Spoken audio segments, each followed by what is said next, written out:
Hey, happy Earth Day. Anybody here not know it was Earth Day? See how okay, Jane, thank you for making it human for us. The rest of you obviously have been around for a while and caught that this is actually our 49th Earth Day. In 1970 was the first one. And it was actually, the first one was not Earth Day, it was Earth Week. And then apparently the organizers figured that's too much time. So we got it down to April 22nd every year, and we focus on the Earth. The first year, 22 million people got together to celebrate Earth Day and to focus on our environment. And that came not long after the third worst to date oil spill. It was off Santa Barbara, California. And that's what spawned the idea of Earth Day and brought that forward. Today, over 1 billion people worldwide will be in some kind of event celebrating and learning about our planet. I think it's a wonderful process that we've made with that. So we're doing good. We're doing good paying attention to our environment. And I'll talk more about that later, but I wanted to start there just because it's Earth Day and I dressed appropriately. What I want to do is take that idea of Earth Day, which is that, to be honest, the Earth is not in danger. Human beings and other life forms on this planet are what's in danger, because if we were to blow ourselves up or pollute this planet to a point where we couldn't live here, we would all be gone and the Earth would come back, because that's what it does. It's a living, sentient being that we walk around on. But we're not going to get to that point, and what we're going to do is we're going to pay attention to how we function on this planet. And that's what I wanted to talk about today. I'm going to talk about a world that works for everyone, which was introduced into the United Church of Religious Science about the time that we got involved with that organization back in 2000, 2001. And it became so popular within our movement that we made it our vision. But we didn't create the idea. Buckminster Fuller talked about a world that works for everyone, so did Werner Erhard. So it had been around, but we embraced it now, so much so that if you Google a world that works for everyone, Centers for Spiritual Living comes up most. It's our tagline now, it's our vision statement. And I think because it's a very broad concept, that it's worth talking about. So what I've discovered in conversations about a world that works for everyone is that there are basically two camps. One says, the world is so screwed up that it will never work for everyone. That's a sad state. Not much optimism in there, but when you watch the news regularly and think that's the world, you get stuck in that pattern of thinking that this just human beings on planet Earth are never really going to be good at this the way we idealize it, the way we'd like to see it. Now, the other end of that continuum is the world's already working for everyone because we have consciousness, we have our thoughts, it reflects into the law and comes back to us. That's perfect. That's working perfectly. It's always worked perfectly. Okay, all right, so you got one side that says never going to happen. The other side says it's always been happening. Seems to me there's something in the middle, something between those two ideas that probably is the place where we're going to get something done. And what we've learned in the science of mind is that just pointing at a problem doesn't fix it. The idea, though, that there are ways to change things on the planet is what helps us move forward. Now, that's a big order. A world that works for everyone, by any stretch of the imagination, is going to take a lot of cooperation. And whose job is it going to be? Are we going to go out and make it work? Well, let's see. Abraham Maslow, some of you will remember this from high school. They probably teach it in the 3rd grade now. I learned in college. His hierarchy of human needs, which, as you can see on the pyramid there, the bottom, the foundation of that is physiological needs. So that's where you got to start. You can't have high self-esteem and become self-actualized if you don't have food, if you don't have clean water. And to give you an idea of what the bottom, really those two bottom tiers of that pyramid mean, I've made my list, and my list says that for the world to work for everyone, these are the things that have to be handled first. The first thing is potable water. We have to have drinking water. for everyone on the planet. And trust me, we don't. There's a lot of people in this world that drink dirty water, and there's a price to pay for that. Nutritious food, affordable housing, accessible education, basic medical care, renewable energy, and then we go to the next tier up that says safety, which to me is peaceful coexistence and a healthy environment. Those are all tall orders. Even today in 2018, that's a lot to ask of the world, to be able to provide that to everyone. How's that going to happen? I don't think I know how to do it. I'm sure there's some really smart people in this room that could contribute to that, but what I found out with my research is there's a lot of people doing a lot of good work and that we should know about it. So rather than thinking that we have to actually physically do something to make this work, I want us to know the people that are physically doing things to answer these issues at the bottom of Maslow's pyramid. And we start with this man, Dean Kamen. You ever heard of him? He's the one of, if not the most prolific inventor of our time. He makes things. He's an engineer genius, and he makes things. He made these two things. You'll recognize the one there on the right. It's called a Segway. You've seen police on it or tourists go around. I see them in San Francisco every time I go there, zipping around on a Segway. On the left, what you're seeing is a wheelchair that was designed that can actually go upstairs. I know. So the guy's brilliant. He comes up with amazing things like this. He also has created robotic arms and different things to help injured veterans. These are not his greatest inventions, at least by my standard. The thing that he came up with that's amazing to me is this. The thing on the left, that machine on the left is called a slingshot water purification system. That machine can take the nastiest water on the planet and filter it through. I have numbers. Let me give you the numbers. How many gallons of water can that? 250 gallons of water a day goes through that thing. But what you got to have to run that machine is electricity. There isn't electricity everywhere in the world. The machine on the right is a generator. The generator will not only run the slingshot, but it'll run 70 energy-efficient light bulbs beyond that. So if you would imagine perhaps deep in the bush of Africa where people live, if they had these two things and a water source, even if it was polluted, you can put any kind of fluid through that and it will give you clean water. And you can run that generating system on virtually anything that's combustible. You can run it on gasoline, you can run it on sticks, you can run it on feces. It'll work, anything that'll burn, it will create electricity for you. That's pretty incredible, isn't it? Yeah. So that's one of the early ideas on how we resolve this water issue. But it doesn't stop there. This guy named Peter Diamandis, one of the most brilliant people on the planet, I think, has been named as one of the most influential people on the planet, has come up with this thing called the X Prize. And right now there's 8 X Prize competitions going on in the world. It's not individuals that compete, but teams around the world come together with an idea of what the issue is, and they take it on to see what they can do.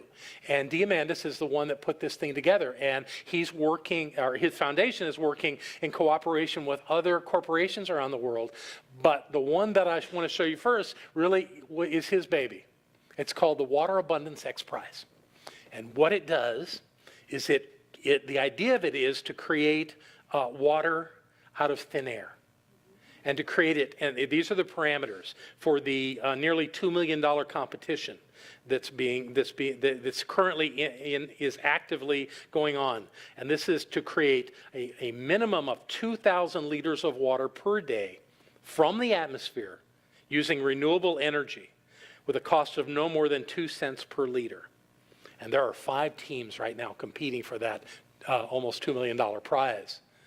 So competition is actually working in favor of resolving this problem, again, anywhere in the world. And there are already examples of where this is being used.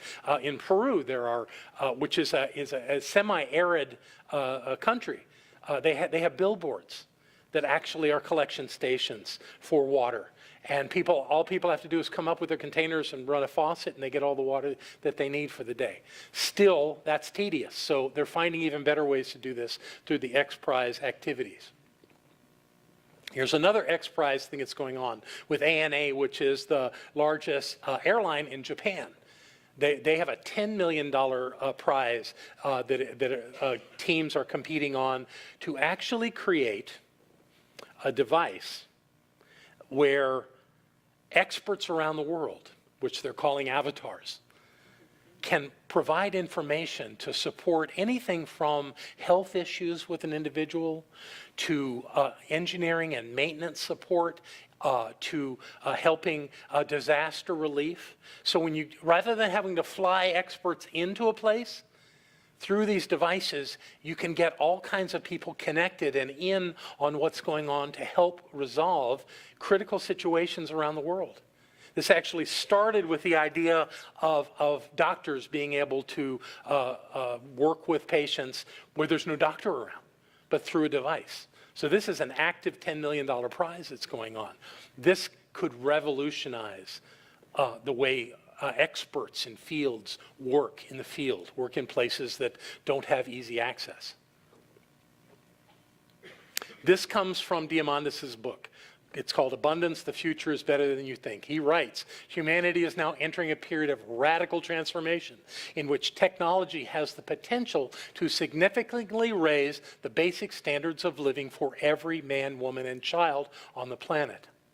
Within a generation, we will be able to provide goods and services once reserved for the wealthy few to any and all who need them or desire them.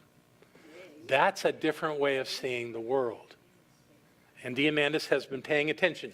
So he understands that this is a real achievable thing within a generation.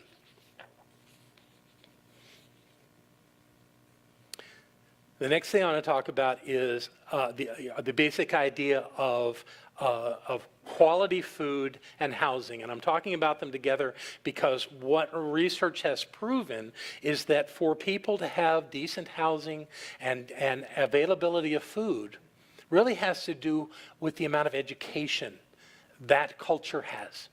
And the more educated the people, the less housing issues there are and the less food issues there are. Truly, we make enough food in the world right now to feed everybody. We just haven't had the political will to make sure that everybody gets food. And what seems to change that is people getting educated. So how do you educate everybody on the planet? I'm going to introduce you to a man named Sal Khan. Sal Khan is a genius. He spent a lot of time going to school. He has 4 college degrees. He has an engineering degree from MIT. He has a master's of business administration from Harvard. Very well educated. He was from Louisiana. You can tell he looks like a Louisianan, doesn't he? I think his mother was Bangladeshi. Anyway, he's got a cousin living in Louisiana while he's up in New England. And she's asking him to tutor him in her math classes. So obviously there's a distance. They tried it on the phone. That was tough. So he decided to make her tutorials and put them on YouTube. Simple, right? She loved them. It's so much so that when he would visit Louisiana, he said, let's get together and I'll give you a tutoring session face-to-face. And she's absolutely not. She said, I prefer doing it with your videos because if I don't get it, I can look at it over and over and over until I do get it. And if I already know it, I'm going to skip through that part. Right. Meanwhile, thousands of other people found these YouTube videos. So much so that Sal realized he could do something with this. So he started Khan Academy. Khan Academy is free education for anyone that has access to the internet. Free education. Let me read you some of the things that Khan Academy offers. Tutorials in mathematics. Let me get to the list here. There they are. Mathematics, healthcare, finance, physics, chemistry, microeconomics, computer sciences. Offered now in 12 languages. A total of 20,000 courses. Funded much by the Gates Foundation. whose kids found Khan Academy online, and so the Gates family brought him in and said, how can we support you? So this is a major ongoing thing so that anyone that has a smartphone or a tablet anywhere on the planet can be educated by true experts in these fields. It's extraordinary. There are schools that are using Khan Academy so that what's really happening is the kids don't come in and get lessons. They do their lessons online at home. And then they come to school to get their answers to parts they don't understand. It's brilliant. It's reducing the amount of time that students have to spend with a teacher in a classroom and up-leveling their education. It's quite amazing. So this is a major breakthrough in the world. And like I said, when you have this going on in cultures, there's an up-leveling of housing and available nutrition, which is just wonderful. I want to talk to you, being it was Earth Day, about the environment and how that's fitting in. Since the first Earth Day, which was in 1970, there have been a number of accomplishments that are certainly worth talking about. Here they are. 1972, three big things happened.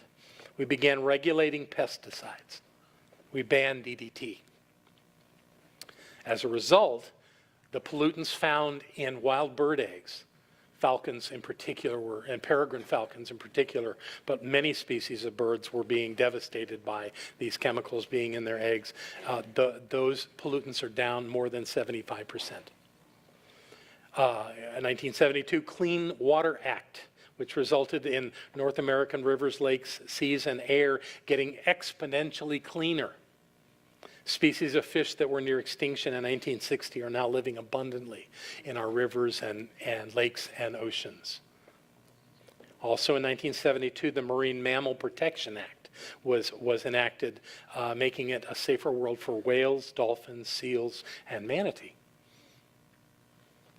In 1973, the Endangered Species Act was enacted, and the result was that in the mid-20th century, in the 1950s and 60s, there were only about 500 nesting pairs of bald eagles in North America.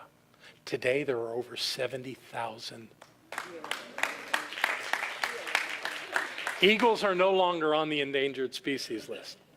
In 74, we enacted legislation to remove lead from gasoline. The result is that carbon dioxide emissions have been reduced by 75%. We live in a cleaner world. In 1986, McDonald's started using biodegradable packaging.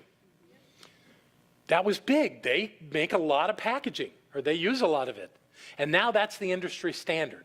Most fast food restaurants use biodegradable materials to give you your food in. So the world is cleaner in that way.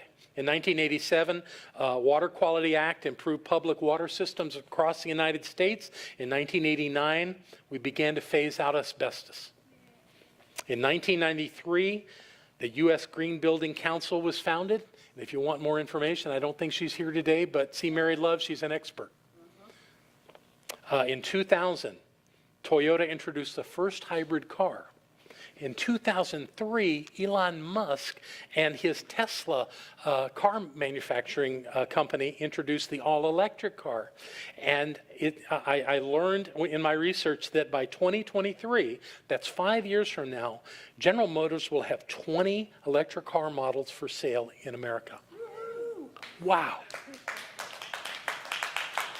I know. I'm really excited about that. So there's amazing things that are happening in regard to that. But there's some other stuff that just fits so nicely into this that I really want to share this with you too. Anyone ever heard of the Davidson Institute? They work with exceptionally intelligent young people. And that's a picture of some of the young people that they work with. But their research shows that people are getting smarter. Literally, their IQs are going up an average of 3% per decade. Now, that's not the people that are being born now or kids now. It's all of us. We're all getting smarter. I know. It used to be thought that your IQ, once tested, that was it. That was your level of intelligence according to that, using that tool. It's not true anymore. We're all getting smarter. We're getting smarter regularly. And of course, the kids today are so brilliant that they're getting smarter faster than any of us thought was possible. Let me see what else I want to share with you about that. I don't want to go too fast here.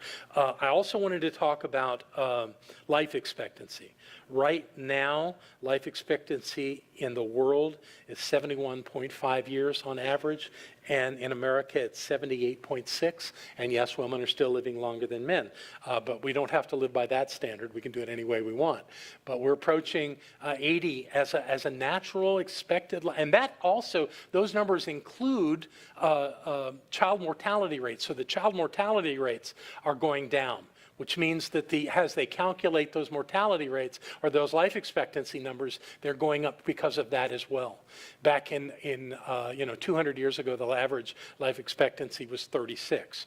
And that doesn't mean everybody died at 36. It meant a lot of kids did not live through the birthing process. So this is changing. We're actually improving our life expectancy on the planet. This is Steven Pinker. He is so impressive to me. He's a Harvard professor, but he's gone about studying peace in the world. He's looking at how human beings on planet Earth are dealing with the idea of peace. And while we watch the news and we see people blowing each other up and we know of violence all over the planet, Pinker says, and has the research to back it up, that we have never been a more peaceful species than we are right now. We are continually getting more peaceful. And I know that defies logic if you watch the news. But the truth is what's going on with the news is that we are getting information so quickly now that we know when something happens. And if we use that information about where we see violence happening in the world, we're actually in a better place to do something about it. The kids at Parkland High School are demonstrating that. So things are shifting around how peaceful we are as a species in a way that's very powerful, and it's continuing to move forward. So I've introduced you to some people that are doing things to show us how to create a world that works for everyone. Obviously, it's not all at that lowest couple of tiers. There's other things to consider. But we have to have these basic things handled in the world before we can take on social justice in a global sense or anything else that has to do with living in a more compatible world. It's going to require that these basic needs be met that I've shared with you today. And they are being met. So what's our job? Our job as students of the science of mind is to know that. And not to fall into despair that somehow the world can't be a place that works for everyone. It can. We can achieve this. The technology is rising, and we're learning how to do that. And we're learning how to coexist, and we're getting smarter. These are all signals that this is working. So we'll deal with the social justice. We'll deal with the other issues that are before us while Cayman and Khan and Diamandis are out in the world actually creating the technologies that we are going to require to do it. And once we've achieved that on a global scale, we'll be ready for more and more people to understand the science of mind. Because if you think about it, once those basic needs are met, telling someone that there's a divine presence within them, telling someone that they really do have the answers they're looking for in life, telling someone that they're beautiful, that they're perfect, has some resonance. So I believe that creating a world for everyone is what we are doing as soon as everyone understands how life works. And that's what you learn here, is how life works. So there's great hope for humanity on this 49th Earth Day, that we can cohabitate this planet in a good way, that we can be good stewards of our planet, that we can bring that higher consciousness into this world. So I'm not asking you just to be patient. I'm asking you in your mind to know these things. So for just a moment, I want you to close your eyes. And I want you to envision a planet where 9 billion people live together, and every one of them has access to clean water, to nutritious food, to affordable housing, to personalized education, to instant medical and technical support, to non-polluting, ubiquitous energy, and to universal access to global communications. Perhaps that's the vision of a world that works for everyone. And so it is. Thank you very much. Happy Earth Day. Thank you.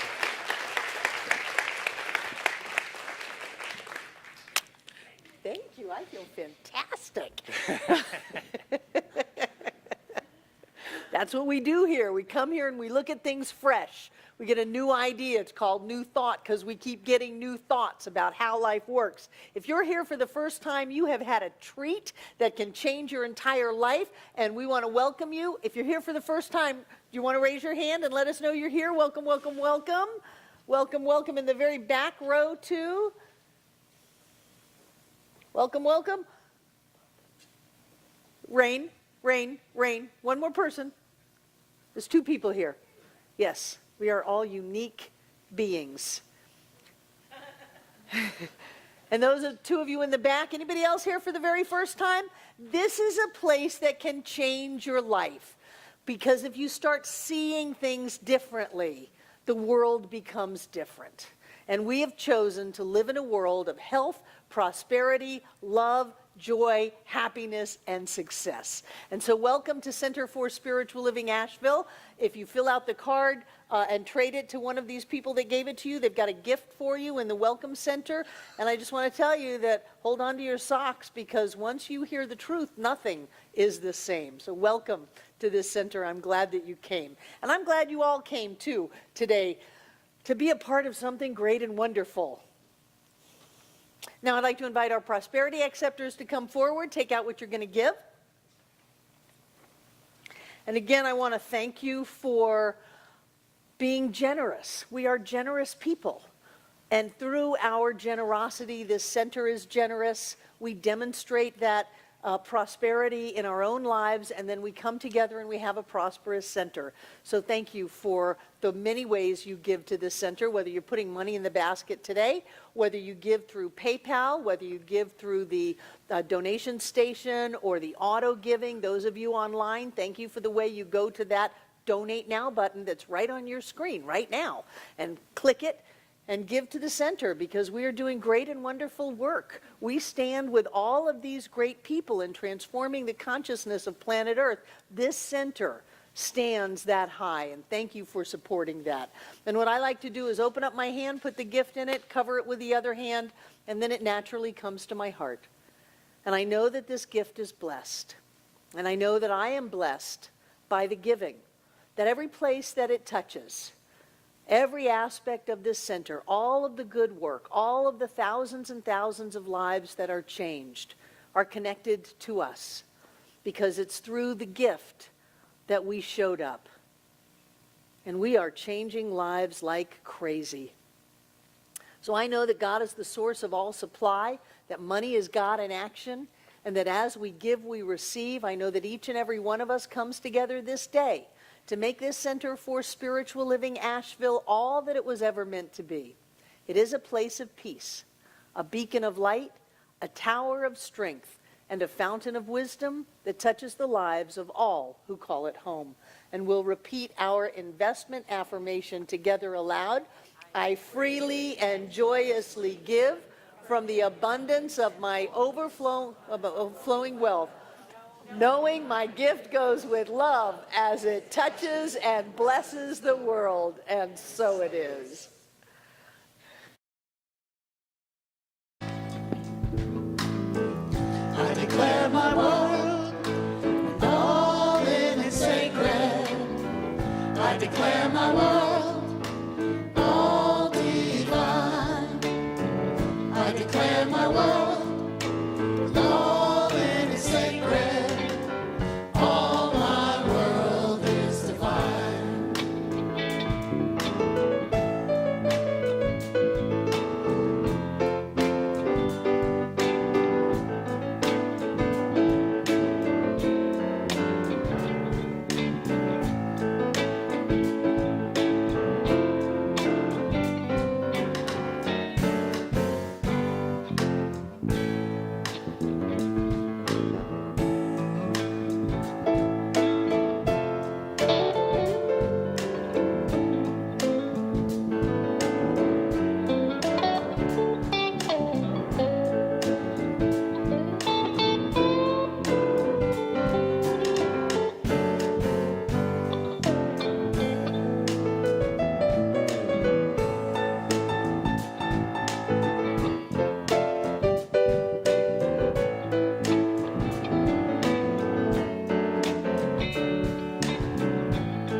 I declare my world and all in its sacred.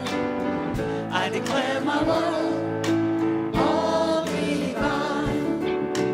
I declare my world all in its sacred. All my world is divine.